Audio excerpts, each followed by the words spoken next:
Hey everyone, this is the information you need if you're doing any engine oil changes, transmission oil changes, diff oil changes. There's a problem we've come across that is rare, and I'm going to give you a bit of information and things to think about so that you know what to do if it happens to you. Easiest, cheapest solution out of it. So at the moment, this video will go into the transmission playlist. It might go into the diff playlist as well. We've got playlists on our YouTube channel, so go and check those out. I've organized videos into like groups, if you know what I mean. So anything to do with automatic transmission, there's been transmissions we've had problems with because people have put aftermarket gaskets, aftermarket filters, and there's a bit of air getting in the oil and whatever. That's another story. I'm not going to include that too much. This is the vehicle that's done over 400,000 Ks. I had the original injectors with nearly 400,000 Ks. Got a new engine in there, so that shiny new sump. We're just doing some other work on the vehicle. It's a Queensland car for over 400,000 Ks, so if there's some problems, we might actually come across it. It's very low. It's been dragging around in the sand. You can see that's why it's rusty there. It rubs the paint off, and then all the salt air, salt spray, salt water just makes it goes rusty. And then it bends this plate up as well, this final plate that comes back towards the transmission, and that's what's been rubbing on the prop shaft. So that could probably do with it. It's not bad where it is there now, but it could probably do with a slight bend down. And if you hear a noise under your vehicle, clunk, clunk, clunk, clunk, see that weight would have been hitting there. So that could have been what the noise was. So if you haven't got a lift kit under your vehicle and that happens, then maybe that's something to think about.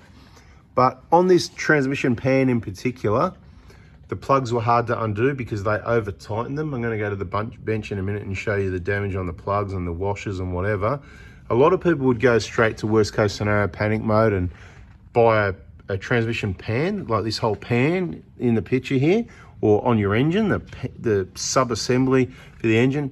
It's not necessarily the thread in there. We've found every time, whether it's engines or transmissions, when they've been over tightened and you can't get it restarted, or it's hard to get it restarted, it's because the plug's stretched, the thread's damaged, and all you need to do is replace the plug. So I'm going to get to giving you the part numbers for the plugs and the washers and all that sort of thing. But this is not only about transmission, it's also back here on the diff, same thing. People have got different ideas about, you know, hitting plugs and all this sort of thing. Whenever you're working around your diff, always check your breathers. So go to that, make sure it's all spinning free and bobs up and down the way it's meant to. It needs to breathe. Don't hit this with anything. Don't over tighten it. The only thing you're going to hit that with is a bit of Inox MX3, MX4, whatever, just to, you know, might help loosen it up if it has been over tightened, or if there's a bit of rust and surface corrosion in the area, whatever. On a vehicle like this, if it was mine, I'm going off topic, but I've got to tell you, I'd be cleaning and a bit of paint, you know, fiddly bits from Bunnings, $5 a can. You know, don't need to spray everything, but, you know, just get a bit of protection onto it. Last to the best you want it to last, so keep it clean. So I don't know what they were thinking when they use this aftermarket crap. I'm going to go back to the pan and show you. That's got an aftermarket gasket on it. This is the plug that they've damaged from over tightening it. This is an original washer that's been reused probably too many times. That's why we put all new washers on there. And you can see this is the aftermarket crap, and can you see how tight that's been over tightened, trying to get it to not leak because the crap's been used. That's what they felt they needed to do. Look at that lip on the outside of that, to get it to not leak, which has in turn stretched the threads on this plug. You can just see how sharp those threads are and how stretched they are. So don't panic. If you take your plug out and it's hard to turn, it's probably not cross-threaded, it's been over-tightened, and you probably won't be able to get it started, or it'll be difficult.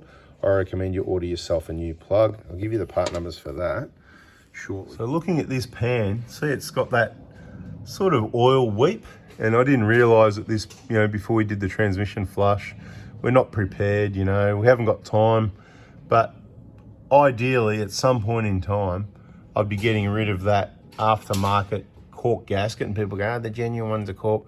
Oh, they're special cork, mate. They're genuine Toyota ones, whatever, right? They've got this black and it's like rubbery, corky.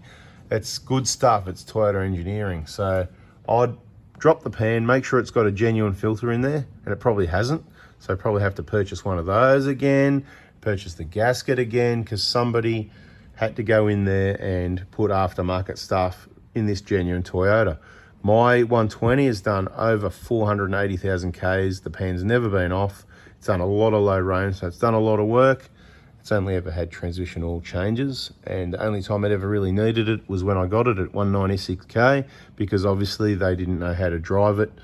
Bada bing, bada boom. Ever since then, it's been clean. It's like red cordial, like this one is now. You can even see the red cordial dripping off at the check plug. We've got to set the level yet. But yeah, see, if you see a gasket that looks kind of like just cork without the black, I'll go show you a genuine one in a minute. We'll go and have a look at those plugs and washers, part numbers. But you get the drift. So whether it's the sump that's been over tightened and they've damaged the plug, go for the plug washers and plugs first. Rare that you need to change this. I think there was one person that over tightened one of these and had to change a sump for them, whatever.